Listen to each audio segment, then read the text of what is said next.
আজকের ফটোশপ টিউটোরিয়ালে আমরা শিখব কিভাবে স্ট্রাইপ শ্যাডো ইফেক্ট তৈরি করা যায় যে কোনো ছবিতে খুব সহজেই আমরা স্ট্রাইপ ফটো ইফেক্ট তৈরি করতে পারি। সর্বপ্রথম আমাদের এখানে কালার ব্যাকগ্রাউন্ড এবং foreground colour black and white করে নিতে হবে। আমরা এখানে ক্লিক করে কিবোর্ড থেকে ডি প্রেস করে আমরা এখানে ব্ল্যাক অ্যান্ড হোয়াইট করে নেব। এরপর আমরা এখান থেকে এখান থেকে রেক্ট্যাঙ্গেল টুল সিলেক্ট করছি। রেক্ট্যাঙ্গেল টুল সিলেক্ট করার পর আমরা উপরের দিক থেকে ড্র্যাগ করব। ঠিক এরকম করে আমরা একটা স্টেপ নেব। স্টেপ নেওয়ার পর আমরা এই স্টেপটাকে কপি করে নেব। এই লেয়ারটি যে রয়েছে এই লেয়ারটিতে ক্লিক রেখে কন্ট্রোল প্রেস করে প্রেস করলে এটা একটি কপি হয়ে যাবে। এরপর কন্ট্রোল প্রেস করে টি প্রেস করে ফ্রি ট্রান্সফর্ম টুল সিলেক্ট করে নেব। অ্যারো কি প্রেস করে নিচের দিকে অ্যারো কি প্রেস করে আমরা এটিকে নিচের দিকে নামাবো। এবার চেক মার্কে ক্লিক করব। এই লেয়ারটিতে ক্লিক রাখা অবস্থায় কিবোর্ড থেকে কন্ট্রোল অল্টার শিফট প্রেস করে টি প্রেস করব। আমরা এখানে যতবার টি প্রেস করব ততবার নিচের দিকে এটা কপি হয়ে আসতে থাকবে।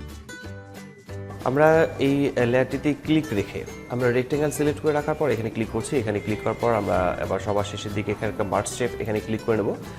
এটা ক্লিক করে নেওয়ার কারণ হচ্ছে যে আমরা যদি সিলেক্ট করতে চাই তাহলে সবগুলো একসাথে সিলেক্ট হবে। আর আমরা এই লেয়ারটিতে ক্লিক রেখে আমরা এখানে ক্লিক করে রাইট বাটন ক্লিক করার পর আমরা এখান থেকে কনভার্ট টু স্পট অবজেক্টে ক্লিক করে দেবো। এরপর কিবোর্ড থেকে কন্ট্রোল প্রেস করে টি প্রেস করব। টি প্রেস করে আমরা একে রাউন্ড রোটেট করে নেব এবং সব দিকে আমরা অ্যাডজাস্ট করে বসিয়ে নেব।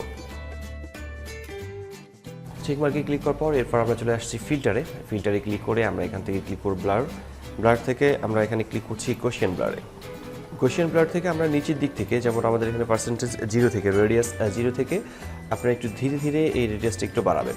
আপনাদের এখানে রেডিয়াস ঠিক যতটুকু যেরকম শ্যাডো দরকার ঠিক সেই শ্যাডোটুকু রেখে মূলত আমাদেরকে ওকে প্রেস করতে হবে।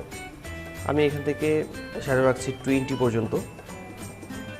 আপনারা ছবির রেজলিউশন অনুযায়ী আপনারা আপনাদের মতো ইচ্ছা মতো শ্যাডো রাখতে পারেন। আমি 20 পর্যন্ত রাখার পর ওকে লেখাতে ক্লিক করছি।